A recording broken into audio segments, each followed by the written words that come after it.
Welcome, everyone, to Healthcare Leadership Live. I am your host, Mike Lyons, an HR services provider focused on healthcare, and I'm absolutely thrilled that you're joining us here today. Whether you're tuning in to the podcast or joining our live stream, you're in the right place if you're a leader in a small or growing healthcare business who's hungry for actionable tips to propel your growth. Today's guest is Dr. Blake Hampton, an ophthalmologist in North Carolina. And he's graciously agreed to join us here today and talk about ophthalmology and the business of ophthalmology and share all of his wisdom that he's got. I appreciate that, Mike. Thank you for having me. It's always fun to talk to you. So, Yeah, yeah, looking forward to our conversation today. awesome. Well, thank you so much for being here. And as always, the show is sponsored by Seasoned Advice HR Services, where I help small and medium sized healthcare businesses retain employees better and get better results from your people. And so, starting out, Blake, why don't you just tell us, about you and why Sure. you do this thing called ophthalmology? Sure. Yeah. So, I'm originally from South Florida and moved to North Carolina really because my wife's actually a resident at Duke. She's studying ears, nose, and throat there. So that's what brought me to the area to practice ophthalmology. So I'm a comprehensive ophthalmologist and cataract surgeon, and about 3 years into practice now. So, I joined a smaller group practice. There's like four full-time comprehensive ophthalmologists, and then some part-time and some subspecialists that we contract through UNC in Chapel Hill for like retina, glaucoma, and oculoplastics. So yeah, I mean, it's a big learning experience going from residency and training, for all those years, and then actually entering, the quote unquote real world.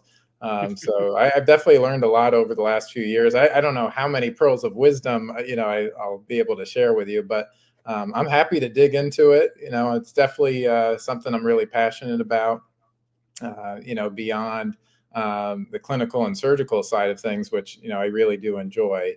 Like you said, there's this whole business aspect of it Mhm. that we really, you can't hide from it if you want to deliver good patient care. So it is important to, address it as best we can. Yeah.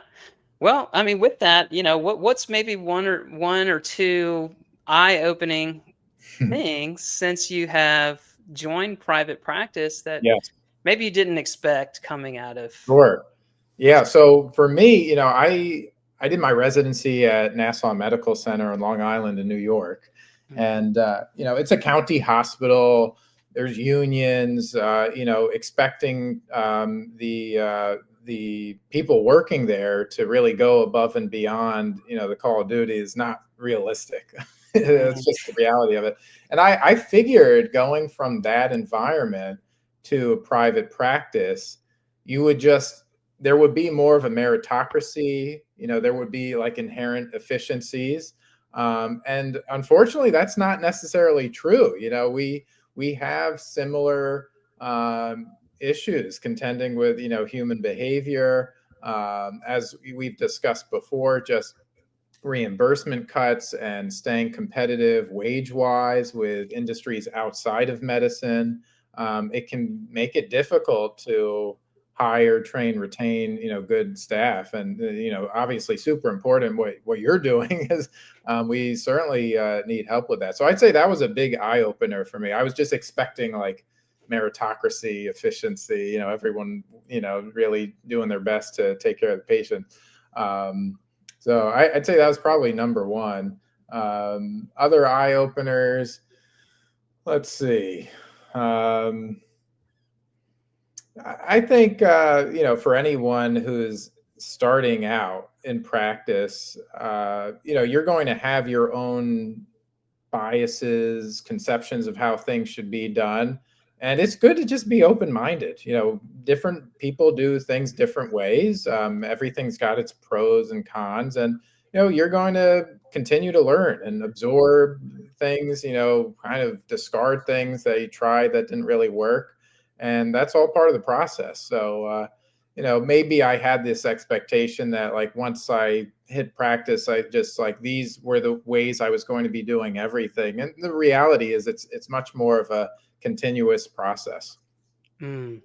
Yeah. Well, I'm a big fan of, you talked about people's engagement and unions and Right. meritocracy. I Right. mean, yeah, really, it's disappointing, right? Yeah. When people don't have the same drive that you Right. bring into Of something. course. Yeah. Yeah. Yeah. Definitely can be very frustrating.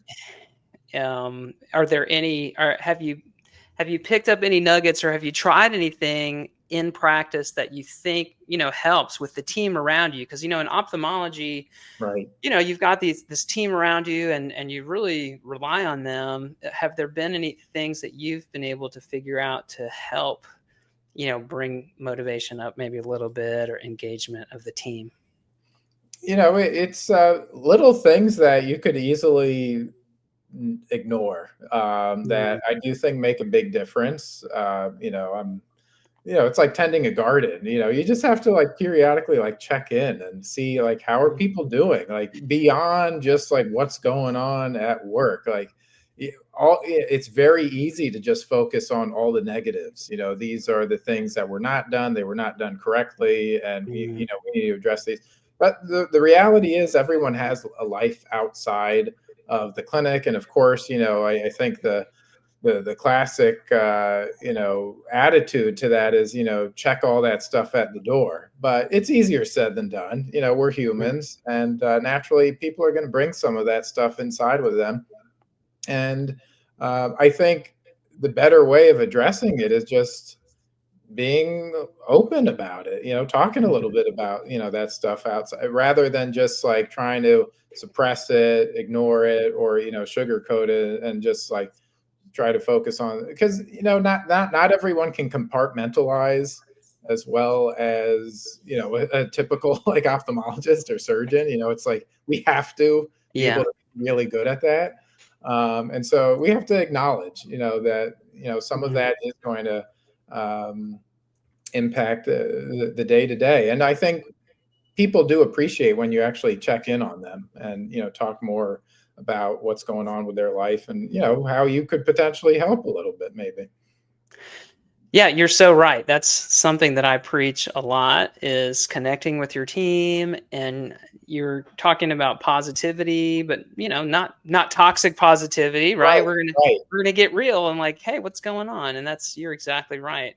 Getting to know people is super, super important. Yeah. Um, and the whole goal here, right, is patient care, Right. and taking care of them, and being productive, right? Right. And there is a business side right here Right. of, and I've seen it in a couple of different practices, that the doctor productivity really matters so much, right? Of course. And so what do you feel like has helped you, or made the most difference in your own productivity in the clinic? Well, when you say productivity, that can mean a lot of different things. So tell me a little bit more, what you mean. Yeah, we're talking how many patients you can see in a Oh, day, sure. right? How Yeah. many cases, right? You can Yeah. get through, because Yeah. look, it is a business, right? Obviously, there is patient Right. care, but Right. there's also an economic side. Oh, So absolutely. Yeah. yeah, You know, again, these are things that I kind of just picked up along the way. It's reviewing stuff ahead of time, even for a little bit. Figuring out, okay, the patient's coming in for X, Y, and Z. We're going to need certain tests ordered, for mhm, those patients. The more senior seasoned technicians may know to get that stuff, but the junior, newer technicians may not. And so, teeing that up, leaving a little note in the EHR, like these are the things we're going to need for this patient. Uh, mm, you may not really think of it as making that much of an impact, but honestly, like the difference between a patient getting the right imaging and not before I see them can create like a massive differential in the amount of time spent, for that single patient. They have to go back to the waiting area, they have to wait for an imaging device to open up, they have to get the imaging, they have to come back to the waiting room, then back to the exam room. I mean, that's not good, right? So So little things, but I think it's very easy for me and probably a lot of doctors to just say, well, that's not my job. Mhm. That's for someone else to figure out. That's for the head technician or the practice administrator to train the technicians to know what to do. And the reality is it's a group effort. We can all contribute.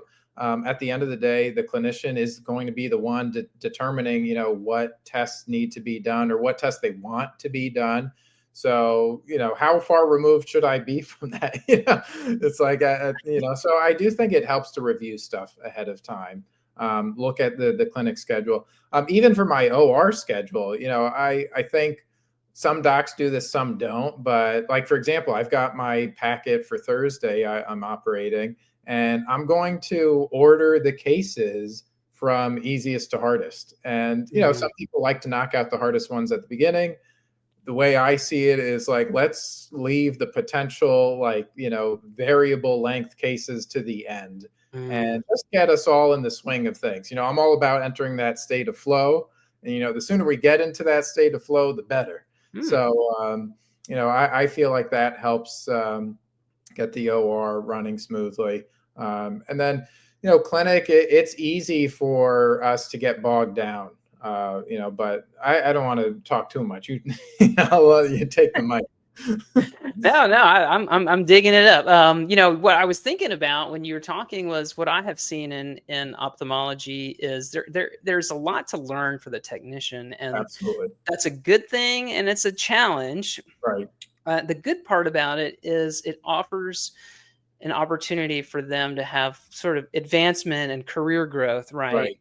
And Right. so the more you learn, the more you can progress in your career, the more valuable you are, and then presumably, hopefully, the more money you can earn. Right. And so, have you been able to spend time with your technicians, kind of educating them about imaging required for different cases and that kind of thing?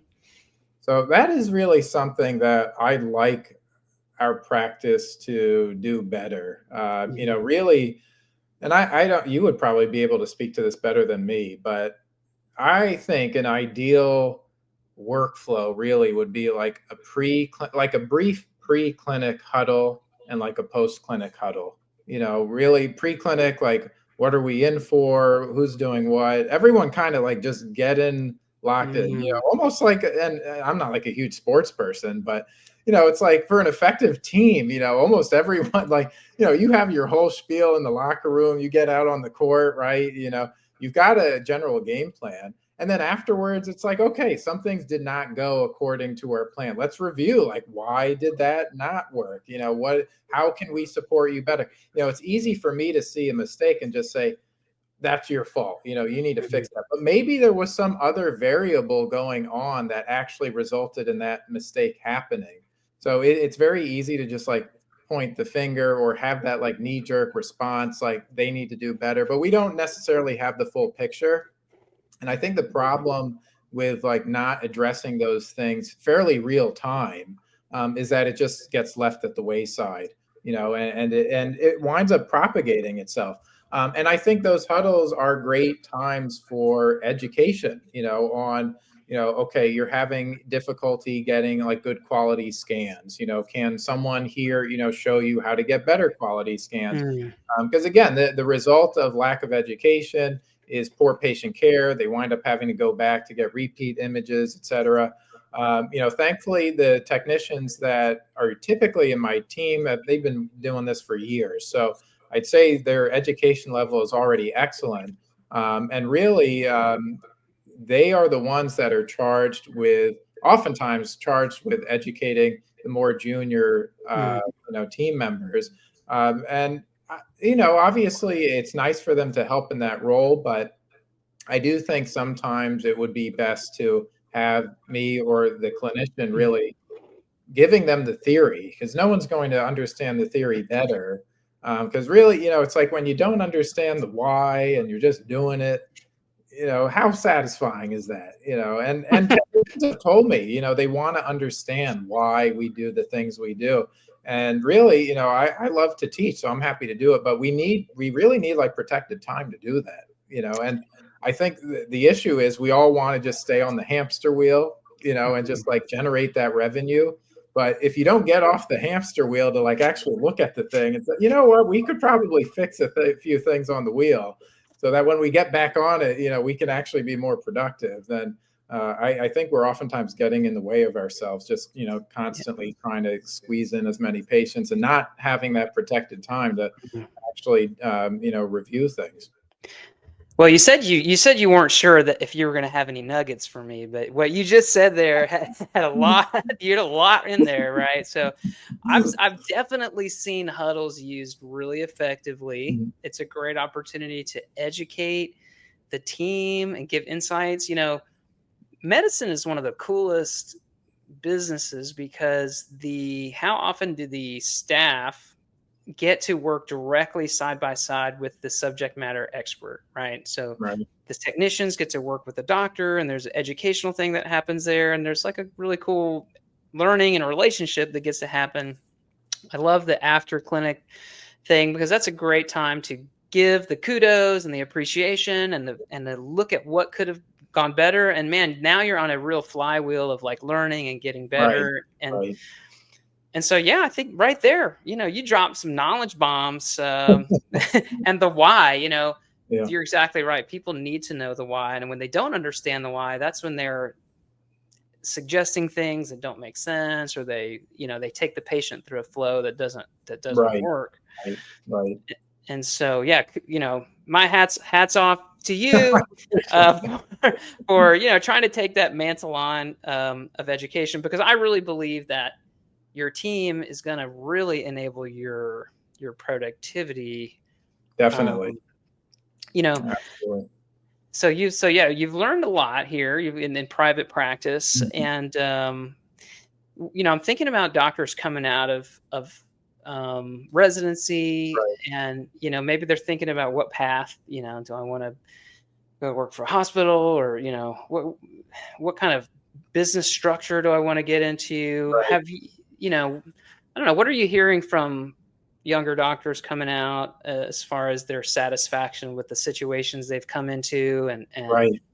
I don't know. I know there's obviously a lot of different things going on in the business of Absolutely. Absolutely. ophthalmology. So, Right. yeah, what are your thoughts there? I mean, first of all, it's such an individual thing, and a lot of people don't know what they want coming Mhm, right out of residency, and that's okay. You oftentimes have to spend some time, just doing the work to figure out what you like, what you don't like, not just clinically, surgically, but like philosophically, some people love teaching, some people love research, some mhm, people just want to, be in private practice. Um, some people want to be in clinic more, some people want to be operating more.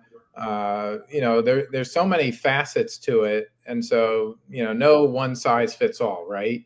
And that's okay. And I think, a lot of us come out of training with like a certain idea of what we are supposed to do, what we are expected to do. But at the end of the day, it's your life, and you got to live it. So you find what you like and mhm, pursue that, and because otherwise, like you had, I think, were alluding to, we are looking at major burnout rates across the board, all ages.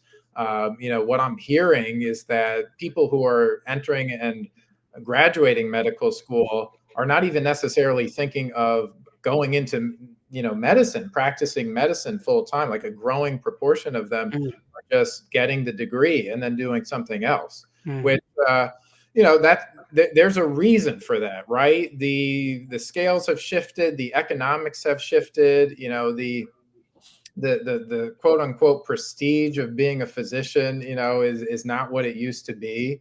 And so I think a lot of people are looking at this and questioning, like, is this really something, I want to do for the rest of my life? But I'd say, be open minded and listen to your personal, wants, needs, things that aggravate you, stress you, and seek out, what you like, and, let go of what you don't like, because, um, again, going back to patient care, productivity, it's a lot harder to deliver on those things if, you're you're working in an environment you're not happy in, or Mhm. doing things you don't want to be doing. Yeah. Very wise advice, sage advice. I'm thinking of, like, back to ramping up your practice, and I always like to hear about marketing and how to grow, your business in healthcare. You said you've been at this for about 3 years here in private practice. What are things that you feel like made a difference in growing your slate of patients, your patient load there? I mean, certainly, I do think word of mouth goes a long way, and I think everyone will agree that creating a positive patient experience um, pays for itself, moreover than typical like marketing, Mm, investments. So, I try to do my best, given the constraints that we practice under. Having to maintain higher volumes, only having so much chair time, with each patient. But maybe I'm a little old school. I like to shake everyone's hand. I like to greet them, and my hands tend to be freezing no matter what. So the patients are always like, cold hands, warm heart, or they're just like shocked, like, why is his hands like freezing cold? I guess, that's a bit of a doctor stereotype, but um, I shake hands at the beginning, at the end of every visit with every patient, even with the caregivers who come with them. I mm, often shake hands because I do feel like there has been a lot of loss of that human connection, and it makes it a lot easier to stand out really and to build mm, and scale. Because I have plenty of patients who have come to my clinic.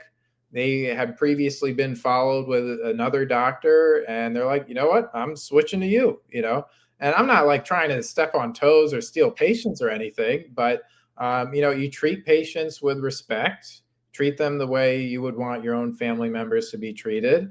And I think that goes a long way to, building up the volume. Obviously, taking, good clinical surgical care of patients, having good outcomes, and also not brushing bad outcomes under the rug, or trying mm. to, just like move on, because certainly that's how you get in big trouble. This is something I've heard multiple doctors and ophthalmologists talk about. You really want to run towards those patients. It's important to be there, especially for the patients that are not, going the way you want them to. Mm. I do want to say, for those watching live here on LinkedIn, if you have a comment or a question for Blake, drop that into the LinkedIn comments section and we will respond or react. Always have a hat on. So if you have something to say about my hat, you like my hat, you don't like it, give me, I'd love to hear your feedback there. If you think this conversation is going great, let us know. This is your opportunity. Um, I'm wondering, obviously people matter a lot to me and they matter a lot to you for sure. Do you notice when there's employee turnover in the office, and like what kind of effect does that have? Oh, for sure. It's very much a vicious cycle. And of course, there's only so much you can do. And I'm sure you could speak to this. There's a lot you can probably do to help reduce issues with turnover. But uh, the fact is, it's not good for morale, right?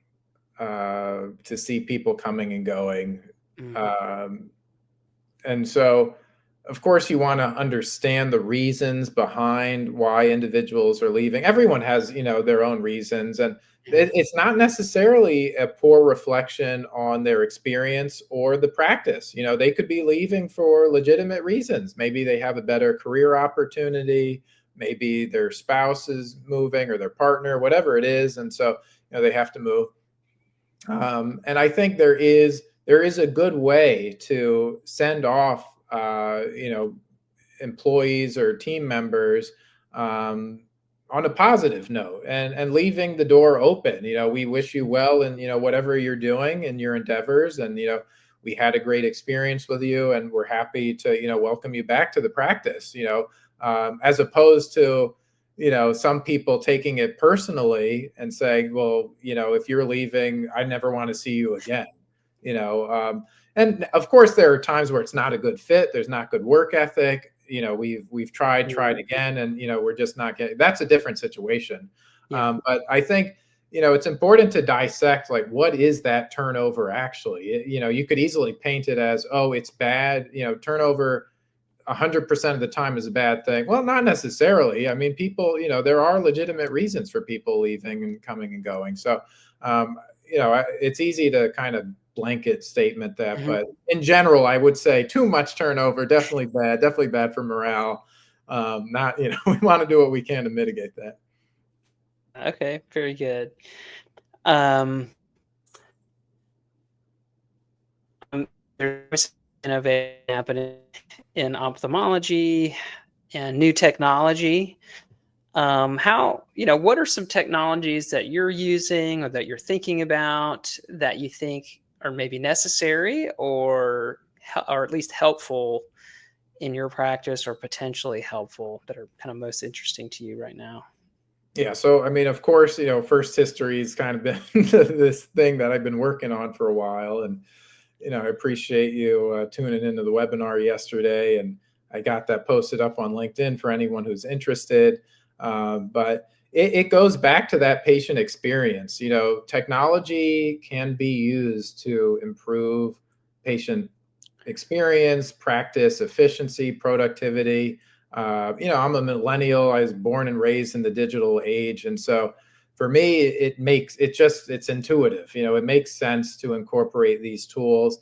I think it's very easy to look at technologies, or expect patients to use technologies and say, they're never going to use that. And there is some, like, baked in discrimination there, age discrimination. Just because someone's older does not mean they're not tech savvy. And I think the data has really borne that out. Not only within my practice, where I have 80-plus-year-olds who are providing excellent histories before they walk through the door, using first history, but then across the larger first history pool. And for people who are watching this, first history is a pre-engagement platform. It automates the medical interview, it educates patients, screens them for trials, and basically provides a lot of great resources for practices, including analytics and breakdowns of why patients are presenting, and how they're responding to the content that you present to them. So there's a lot of cool things that you can do with it. And I found that in my clinic, using it the past year, it helps mitigate a lot of those issues with turnover, with newer technicians not Mm. necessarily knowing what questions to ask and when. And that can really be a point of frustration. So this really helps iron out some of those wrinkles, because it's already done. They can fill in the gaps here and there, but it takes a lot of the pressure off of the technicians to try Mm. to gather all this information in a short window, and get onto the exam. And it can help tee up, like, what are we doing, like, for this patient, if we already have some of that information ahead of time. So that's something that has been very helpful for Mm. me. And certainly I'm super interested in other technologies and solutions, and I'm happy to talk about the ones that I'm familiar with, even the ones that we're not using in our practice, that I do think make a lot of sense for modern eye care. Sure. Yeah. Is there one that comes to mind that you're interested in? You're excited about? Yeah, well, I think for more the administrative side, appointment reminders, re-engaging patients who have not necessarily been to the practice in a while, or you're just trying to get them back in. There's a few, right? There's Clearwave and Brevium and Next Patient. So these are all options that help make sure, if you've got a slot for a patient, increase that show rate, decrease the no show rate, make sure patients are coming in, fairly on time, not so late. And then, making sure you're not losing patients who really need to be seen on a regular basis. Obviously, glaucoma is an important one, macular degeneration, diabetic retinopathy. A lot of these patients need to be followed pretty closely. So beyond just maintaining a productive practice, but also making sure the patients are being taken care of.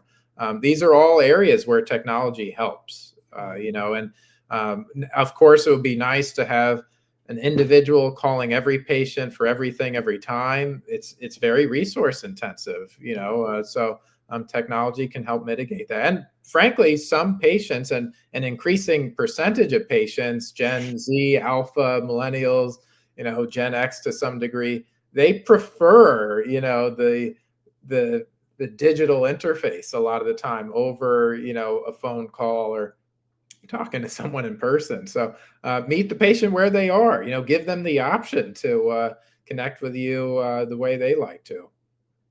That's really interesting because there are technologies in HR for some of the same types of things, like so recruiting, Mhm. interviewing. You can have an AI agent do an video interview.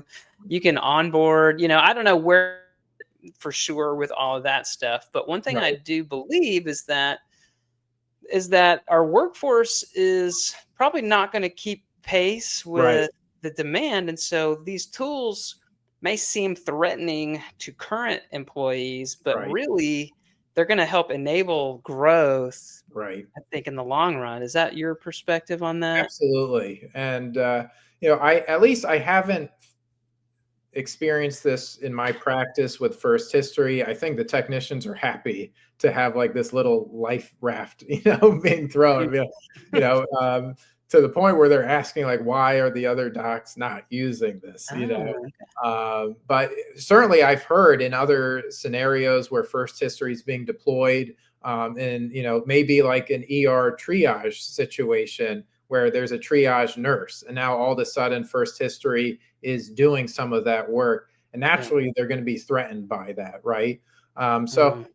I think a lot of it is perspective, because the reality is, like you said, the demand is so much higher than the supply. The workforce as it is not enough, and this discrepancy is only going to get worse. This mismatch is only going to get worse, right? So I would take someone like that triage nurse and say, listen, you're going to be able to triage a whole lot more people, Mm, as opposed to we're going to use this in place of you, and mm, that's I think it's a philosophical thing. I think it's very natural for people to be threatened by new things, different things that they're not familiar with.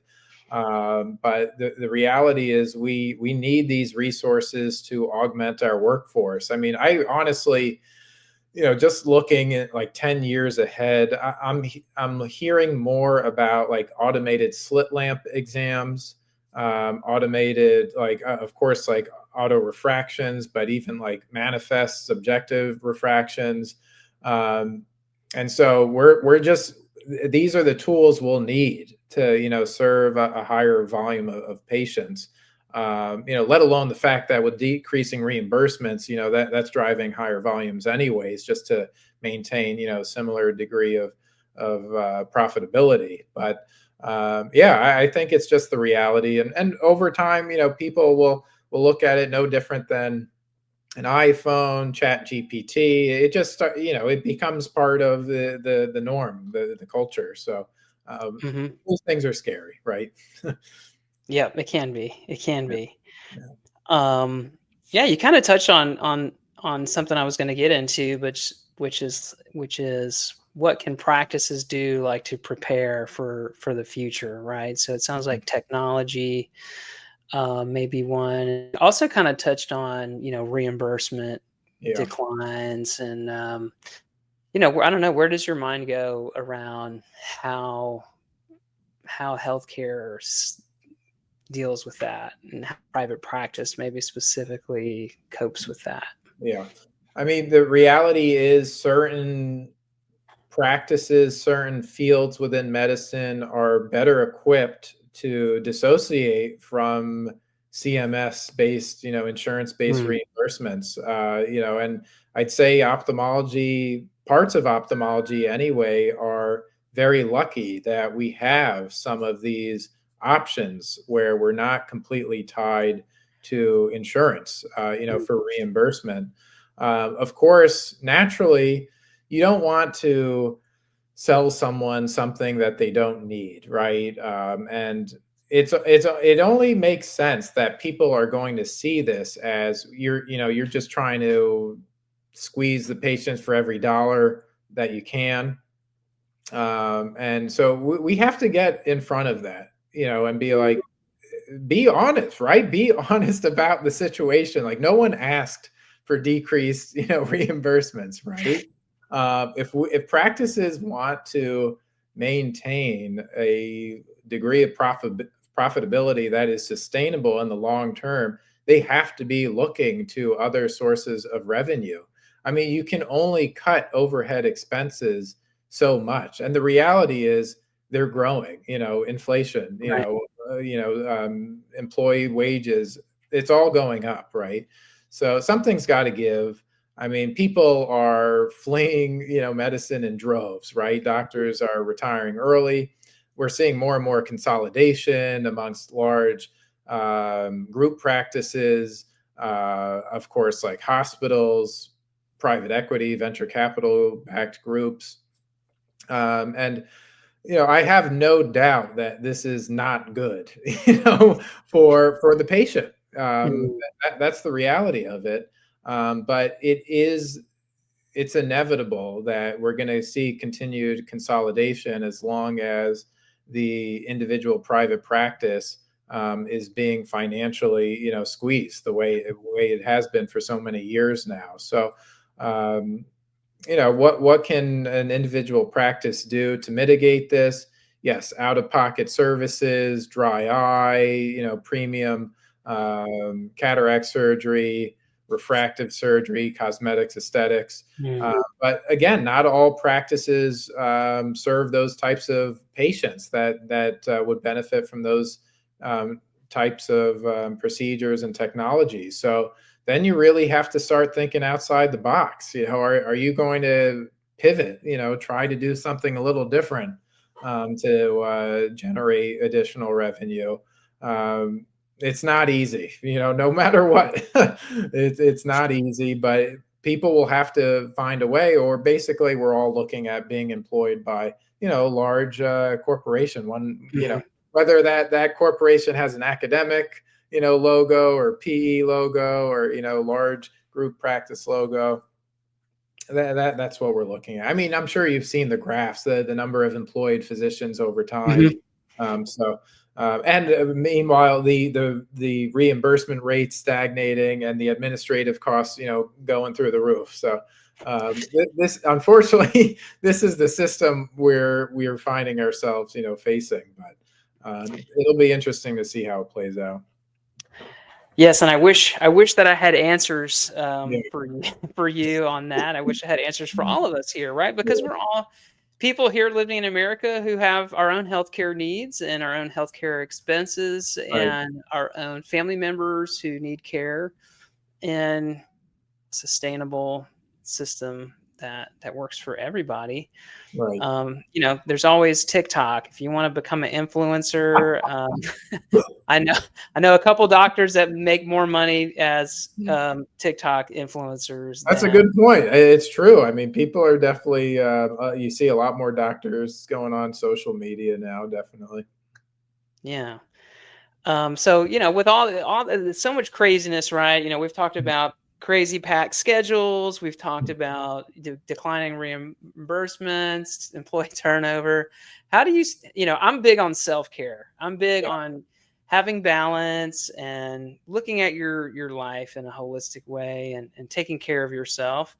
How do you, as Dr. Hampton, how do you take care of yourself on a daily basis? The truth is, my balance has gone out the window like the last couple of years, and I really hope to get it back. I do, and it takes intention to do that.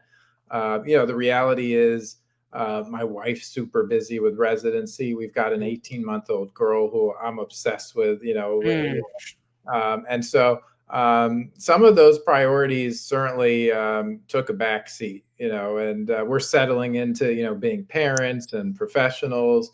But it's so important, right?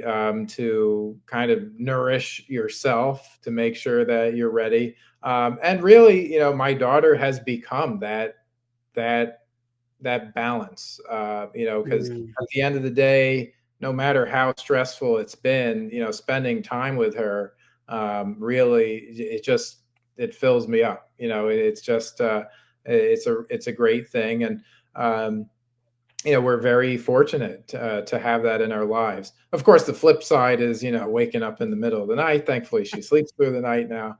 But yeah, it is really important to find that balance. I think the modern practice demands the like typical, Monday through Friday 8 to 5, whatever it is, call schedule, etc., taking care of administrative tasks before and after, maybe having a significant commute, it just chips away at the day, and then there's not a mm, whole lot left.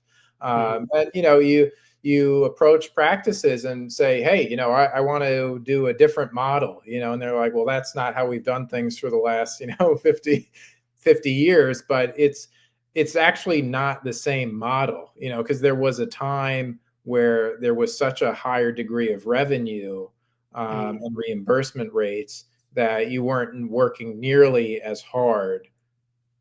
And, even if you were working the same number of hours, the mm, amount you're doing nowadays in those hours versus then, I mean, it's night and day, right? They used to talk about like doing a couple of cataract, like a cataract surgery per hour, you know, and that being like a good rate, right? So um, we really need to like address the fact that, like, yeah, it's a 40-hour work week, but it's actually like quadruple the amount of work that we did once upon a time, not too long ago, you know. mm, So it's I think we're going to see more variation in practice models, more locums, more part time, mm. because it can easily result in you not having that time to take care of yourself, and, take care of those other parts of your life, which you really need to for the long haul. You can't be Yeah. burning both ends Yeah, well, indefinitely. they say, you talked about your family, and social connection is absolutely one of the best ways of taking care of yourself. And Mhm. man,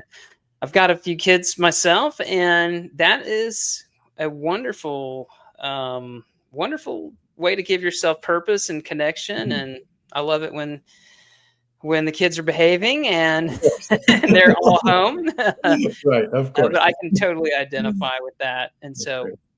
not to suggest at all Mhm. that medicine is not your path or your calling, but if you couldn't practice ophthalmology, what would you do? What career path do you think you might follow?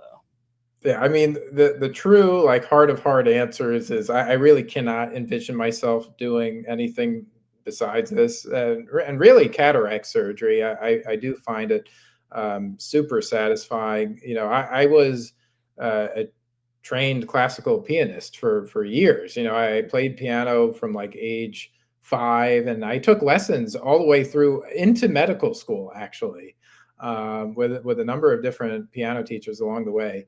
And I never actually looked at playing piano as a career. I always found it just like, I enjoyed it as a hobby, really, and I got good at it. And then cataract surgery basically became that new like technical skill that had the additional, like, extremely satisfying component of helping patients see better, and just them being so happy and grateful, and seeing the difference it makes in their quality of life. There's nothing like it, so Mm, yes, like I had mentioned to you previously, I had that idea of being like a stand-up comedian once, which I know no one would ever like pin me for, but and it would be very inappropriate, very dark. It would be definitely incompatible with my current career. But yeah, that was definitely something, I dreamed of once upon a time. okay, so The George Carlin of Exactly ophthalmology. right. I don't know. Awesome. Well, Blake, thanks so much for spending time with me. How can Appreciate people it. get in touch with you if they want to learn more about you? Or Any way you want, you can search Blake Hampton on LinkedIn. My first history email address is blake.hampton@firsthx.com. I'm happy to respond wherever works for you. But yeah, I'm an open door. So if you've got questions, I'm happy to answer them. awesome. Well, that brings us to a close of another episode of Seasoned Advice Live. I hope you listeners have gotten some valuable insights here from Blake that you can implement in your practices. Remember, the journey of business and leadership in healthcare is a continuous one. So keep an eye out for future episodes of Seasoned Advice Live, where I'll continue to bring you conversations with healthcare leaders and practitioners and actionable tactics to help your clinical business achieve potential. So thanks for tuning in, and go out there and lead with confidence.